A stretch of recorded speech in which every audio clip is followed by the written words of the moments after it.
നമുക്ക് ഇന്ന് പുഴുങ്ങിയ മുട്ട വെച്ച് ഗ്രേറ്റ് ചെയ്തെടുക്കാം. 4 മണിക്കൊരു ഡിഷ് ഉണ്ടാക്കാം.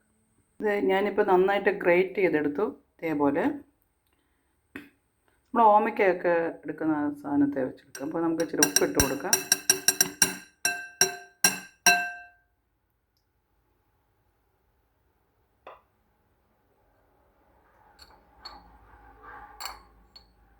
ലേശം കുരുമുളക് പൊടി,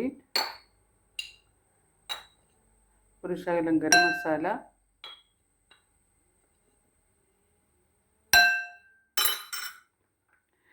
ഇത് ഇഞ്ചിയും ഒരു പച്ചമുളകും കറിവേപ്പില മല്ലിയില.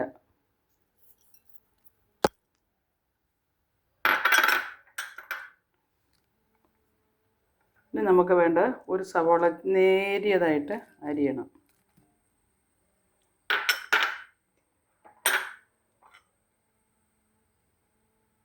ലേശം മുളക് പൊടി,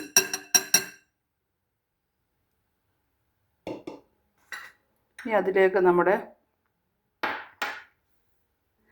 നമുക്ക് ആവശ്യത്തിന് കടലമാവ് ഇട്ട് കൊടുക്കാം.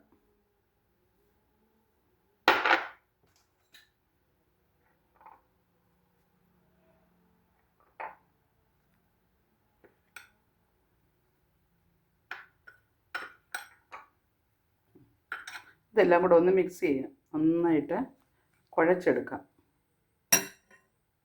കൈ കൊണ്ട് നന്നായിട്ട് കുഴച്ചെടുത്തു. കുറച്ച് സമയം ഒന്ന് വെക്കാം. ഇനി നമുക്കിത് കട്ട്ലേറ്റ് പോലെ ആക്കണ്ട. നല്ല മയമായിട്ടുണ്ട്. നമുക്കിത് കട്ട്ലേറ്റ് വെച്ച് നന്നായിട്ട് ഞെരിടണം. ഈ ഉള്ളിയൊക്കെ കണ്ടല്ലോ, ഉള്ളിയൊക്കെ നന്നായിട്ട് ഞെരടി എല്ലാം നന്നായിട്ട് ഞെരടിയതിന് ശേഷം റെസ്റ്റ് ചെയ്യാൻ വെക്കണം.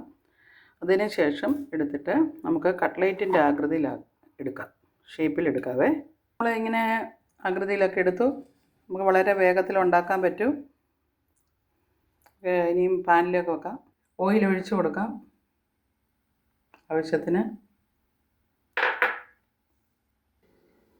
നമ്മുടെ ഇത് ഇട്ട് കൊടുക്കാം. ചെറു തീ വേണം. മീഡിയം തീയിൽ തിരിച്ചിട്ട് കൊടുക്കാം.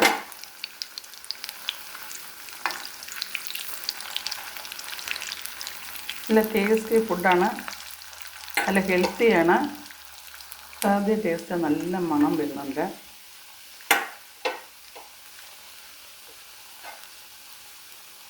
പുറത്തൊക്കെ പോയി വാങ്ങിക്കുന്നതിൽ നല്ല നമ്മുടെ വീടുകളിൽ തന്നെ ഇങ്ങനെ ഉണ്ടാക്കുന്നത്.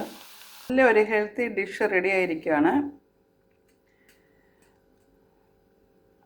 ഇത് നമുക്ക് നല്ലൊരു ടൊമാറ്റോ സോസ് കൂടെ ഉണ്ടെങ്കിൽ വളരെ നല്ല ടേസ്റ്റി ആയിട്ട് കഴിക്കാൻ പറ്റുമേ.